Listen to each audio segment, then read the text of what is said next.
Компанията ми ще организира конференция и търсим 600 двойни хотелски стаи в района на събитието, за да настаним участниците за 3 нощи. Не искаме да настаняваме гостите в повече от 3 хотела и нашето пазарно проучване показа, че има 4 хотела с капацитет от 200 до 500 легла, които отговарят на нашите изисквания. При горните условия мога ли да проведа електронен търг, за да намаля разходите ни за настаняване?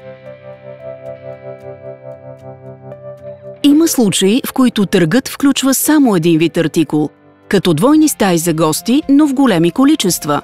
Обаче не искаме или не можем да възложим общото количество на един доставчик. Тук е уместен американският търг. Ще определим условията за разпределение и ще разпределим количеството между участниците.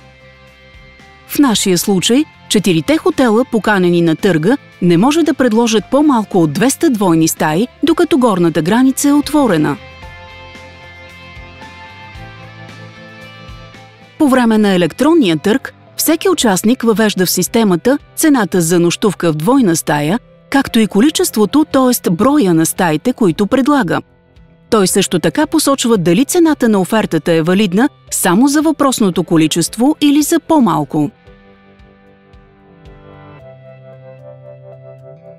Системата проверява всяка оферта, подрежда валидните според най-ниската цена, най-голямото количество и времето на подаване на офертата, разпределя количествата по реда на класирането и информира в реално време всеки участник за броя на стаите, които временно е резервирал.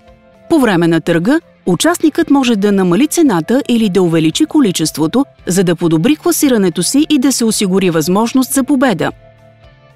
В края на търга, системата автоматично извършва окончателното разпределение на количествата за всеки участник, въз основа на най-добрите цени, най-големите количества и, разбира се, най-ранното време за офериране –